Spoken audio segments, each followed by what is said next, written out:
Hello friends, అందరూ బాగున్నారా? నేను బాగున్నానండి. మీరు బాగుండాలని కోరుకుంటున్నానండి. నేను తాళీ చైన్ కొనటానికి వెళ్ళే ముందు ఒక కాకి లెక్కైతే వేసుకొనెళ్ళానండి. అది తక్కువైతే అక్కడ కౌంటర్‌లో ఉన్న అతను ఇంకొక కాకి లెక్కేసాడండి. ఫైనల్‌గా ఒరిజినల్ లెక్కైతే వచ్చేసింది. ప్రతి ఇంట్లో ఒక సుప్రీం ఉంటారండి. ఆ సుప్రీము డిఫరెంట్‌గా ఆలోచిస్తారండి. ఆ ఆలోచన వల్లే ఇక్కడ మనకు కనిపించే బిస్కెట్ లాంటి గోల్డ్ ఒకటైతే ఇంటికొచ్చేసిందండి. మిడిల్ క్లాస్ ఫ్యామిలీ అండి నేను. నాలాగే మిడిల్ క్లాస్ ఫ్యామిలీలో పుట్టిన వాళ్ళు ఈ బంగారం కొనేటప్పుడు కొన్ని తప్పులు చేయకుండా ఉంటారని నేను చేసిన తప్పుని మీకు వీడియోలో ఎక్స్‌ప్లెయిన్ చేస్తానండి. క్లాస్ ఫ్యామిలీస్ 60% అవగాహనగానే ఉంటారండి. ఒక 10% నాలాగే ఉంటారండి. సగం మాత్రమే తెలుసుకొని గోల్డ్ షాప్‌కి వెళ్ళి అక్కడ బాధలు పడతారు. తెగించిన తాళి చైనండి. బిస్కెట్ లానే ఉంది కొంచెం. కానీ ఇది తాళి చైన్ కరిగించామండి. కరిగించిన దాన్ని ఇంట్లో పెట్టుకోవటం ఏంటా అని కూడా మీకు డౌట్ వస్తది. పెద్ద తప్పే అయితే చేశానండి. నాలాగా ఇబ్బంది పడేవాళ్ళు ఉంటారని చెప్పి ఈ వీడియో షేర్ చేస్తున్నానండి. వీడియో నచ్చితే లైక్ చేయండి, షేర్ చేయండి, సబ్స్క్రైబ్ చేయండి ఫ్రెండ్స్. ఇక్కడ ఒక కాకి లెక్క అయితే వేసుకొనెళ్ళానండి. నేను బంగారము మా అమ్మకి తాళి చైన్ కొందామని చెప్పేసి మా అమ్మ దగ్గర పాతది నాను తాడుంటే అది తీసుకొనెళ్ళామండి షాప్‌కి. అదెంతుంది 24.4 గ్రామ్స్ అయితే ఉంది. నేనేంటంటే మొదటి నుంచి ఒక విషయం వింటానండి. నాను తాడు పెద్దగా తరుగుపోదు అన్నట్లు విన్నాను. ఇక 23 గ్రాములైనా వస్తది అని ఆలోచించానండి. ఆలోచించి మే 1 ఆ రోజు ఒక గ్రాము కాస్ట్ ఎంతంటే 6555 రూపీస్ అండి. దాని ప్రకారం అయితే వేసుకున్నానండి. 23 గ్రామ్స్‌కి ఇంత అమౌంట్ 1,50,765 రూపాయలు. తరుగు కింద ఒక 20,000 ఉంటుందేమో అని నేను అలా అనుకున్నానండి. కానీ అవగాహన లేకుండానే వెళ్ళాను. 1,70,000 వరకు అనుకోని వెళ్ళానండి. మేము అనుకుందేంటంటే 21 లేదా 22 గ్రామ్స్‌లోనే చైన్ తీసుకుందాం అనుకున్నామండి. అనుకుంటే 22.98 గ్రామ్స్‌లో ఒక చైన్ చూపించారండి. అది ఆ రోజు రేటు ప్రకారం 1,50,633 రూపాయలైతే పడిందండి. తరుగు మాత్రం వాళ్ళు గ్రామ్స్‌లో వేశారండి. పర్సెంటేజ్‌లో కాకుండా 3.52 ఏశారండి.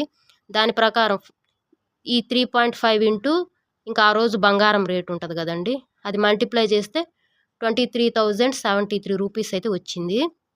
ఇక జీఎస్టీ ఉంటది గదండీ! స్టేట్, సెంట్రల్‌ది అది వేస్తే ఇంకా 5,000 వచ్చింది. మొత్తం ఎంతయిందంటే చైన్ కాస్టు 1,76,849 రూపీస్ అయితే పడిందండి.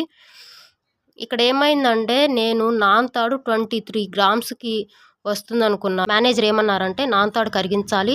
కరిగించి 916 గోల్డా కాదా అని కూడా చెక్ చేసుకొని రావాలన్నారు. ఆ బిల్డింగ్‌లోనే చెక్ చేస్తారంటండి. సరే పైకి వెళ్ళేసి మేము నాన్ తాడు కరిగించి 916 గోల్డే అని వాళ్ళు చెప్పారండి. కిందకొచ్చాము. అది కరిగించటం వల్ల 22.34గా అయిపోయిందండి ఈ ఓల్డ్ గోల్డ్. ఇంకా ఆయనేమన్నారంటే ప్యూరిటీ పర్సెంటేజ్ కూడా చెక్ చేయాలమ్మా అన్నారు. అప్పుడు మాకైతే అర్థం కాలేదు. 916 గోల్డ్ అని చెప్పారు గదా ఆయన. మళ్ళా ప్యూరిటీ పర్సెంట్ ఏందనేది మాకక్కడ చెప్పాను గదండీ! అంత అవగాహన లేకుండానే వెళ్ళాను షాప్‌కి. యాక్చువల్‌గా 22 క్యారెట్స్‌కి ప్యూరిటీ పర్సెంటేజ్ ఏంటంటే 91.67 ఉండాలంటండి. ఇక్కడ మాది పాతది గదా చైను. దాంట్లో జింకు, రాగి, మెటలు కాస్త ఎక్కువగా కానీ కలిసినట్టుంది. 88 మాత్రమే ఉంది.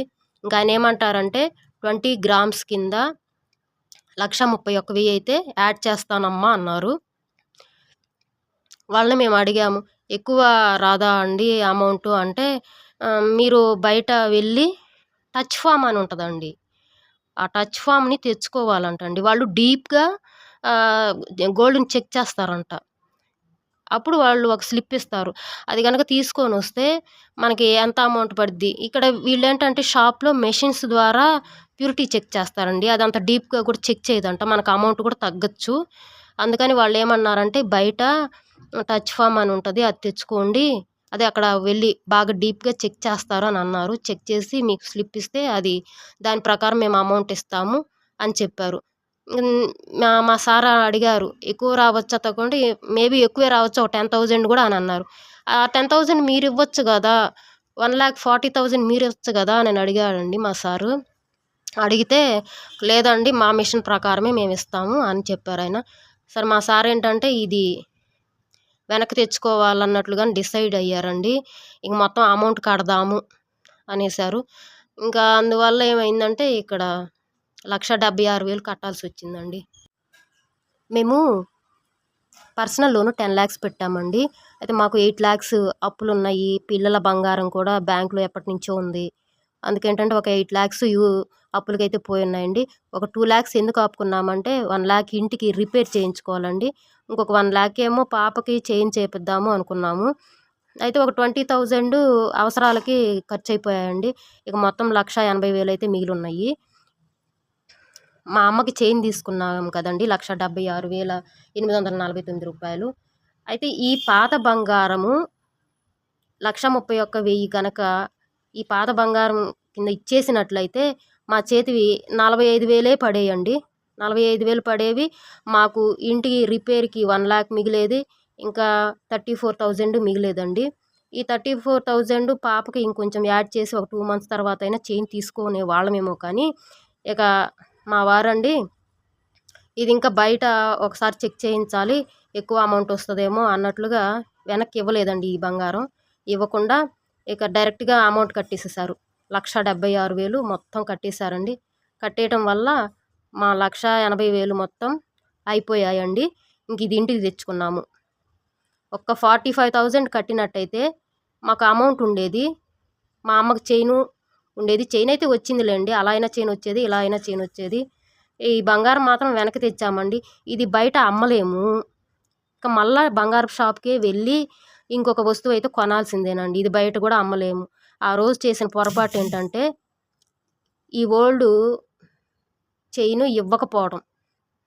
అది మేము చేసిన పొరపాటండి.